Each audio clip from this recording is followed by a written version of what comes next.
Hello friends, आपका स्वागत है। बहुत दिनों बाद लाइव चार्ट एनालिसिस करूंगा और ये चार्ट कुछ अच्छे ग्राफ हैं, बहुत हाई ग्राफ आप देख सकते हैं। सपोज ये एनालिसिस करते हैं डिमांड जोन और सप्लाई जोन, समझते हैं क्या होता है डिमांड जोन और क्या होता है सप्लाई जोन। ओके, तो डिमांड जोन का मतलब क्या होता है कि जहां पर हाई डिमांड है, जब किसी चीज की डिमांड बढ़ती है तो उसका प्राइस क्या होता है, वहां से शार्प मूव करता है, मतलब उसके प्राइस में भी मूवमेंट आती है। सो जो रीजन्स और जो प्राइस से जो लेवल से ये सब मूवमेंट होती है उसको हम लोग क्या बोलते हैं, सप्लाई जो डिमांड जोन, राइट। तो सपोज देखिए, अगर ये अब एक आप ये देख रहे हैं तो भूल जाइए किस चीज का ग्राफ है, जस्ट सिंपल एक ग्राफ है ये, तो ये सिंपल टाइम फ्रेम का, तो उससे वो कंसर्न नहीं है।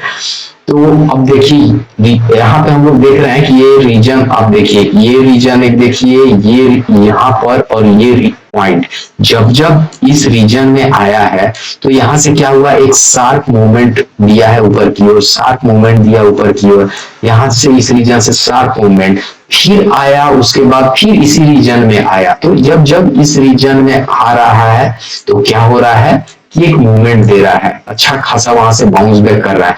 मतलब यहाँ पर क्या हुआ, यहाँ पे अगर सिंपल लिटरली मीनिंग समझा जाए तो ये है डिमांड जोन। मतलब यहाँ पर ऐसा है, यहाँ पे लोग बैठे हैं जो कि जब आ रहे हैं वहां से बाइंग उसमें आ जा रही है और मूव कर रहा है।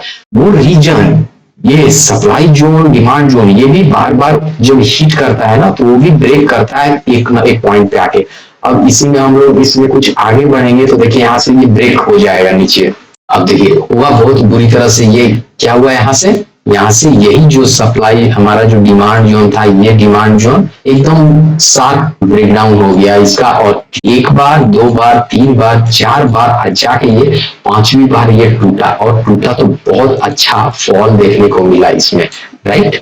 तो यही होता है, तो एक बार दो बार तीन बार हम लोग क्या कर सकते हैं, चांस ले सकते हैं। अब जस्ट इसका अपोजिट इसको मैं इरेज करता हूं, ये सब मैं हटाया।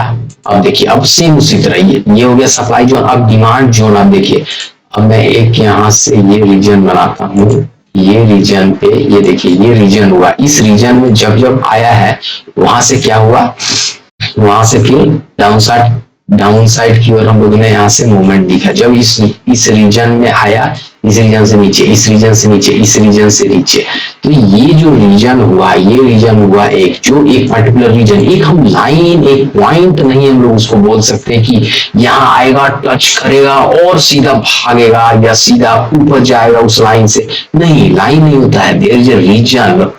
वहां पे प्ले में क्या है, एक रीजन, एक उस पर्टिकुलर रीजन में आने के बाद भाई आया, इधर बनाया कैंडल, फिर आया, फिर ऐसे लेके वहां से जंप किया, चाहे ऊपर गया आया फिर नीचे गया, तो वो एक रीजन बनता है, right. We consider this as एक region, we consider this in a region. So यही है कंसेप्ट सप्लाई और डिमांड का, क्योंकि यहाँ बैठे हुए हैं बेचने के लिए और यहाँ नीचे बैठे हुए उस रीजन से यहाँ से बाउंस कर रहा है, वहां से बैठे हुए हैं, वहां से बाइंग आ जा रही है, मतलब खरीदने वाले बैठे हैं। तो एक नॉर्मल लोग और नॉर्मल बाइंग से, नॉर्मल रिटेलर की बाइंग से इतने बड़े बड़े कैंडल, निफ्टी हो, बैंक निफ्टी हो, मार्केट हो, इंटरनेशनल मार्केट हो, बिटकॉइन से नहीं बनती है, ठीक है। इतने इतने बड़े कैंडल जो बन रहे हैं ना वो नॉर्मल लोगों से नहीं बनती है। वहां पर बड़े बड़े एफआईज, डीआई और इंस्टीट्यूशनल बैठे हुए हैं जो बाइंग और सेलिंग कर रहे हैं, राइट। उससे हम लोग को तो बस उसकी एक फ्लो में चलना है कि हाँ हमने देखना है, ठीक है ये हमारे सेटअप के पास है, हमारे पर्टिकुलर रीजन पे है, वहां से हमने ये चीज ले लेना है एक छोटे से रिस्क और रिवार्ड के बेसिस पे, दैट्स इट। वही है, उस पे हमें क्या करना है, एंट्री ले लेना है। ये बात हुआ नहीं तो फिर ये स्टॉप लॉस देके निकलिए, यही चीज है। तो होप ये छोटा सा सप्लाई जोन डिमांड जोन ये समझ में आया होगा क्या होता है। बहुत कुछ आगे हम लोग समझेंगे, मिलते हैं अगले वीडियो में। Thank you.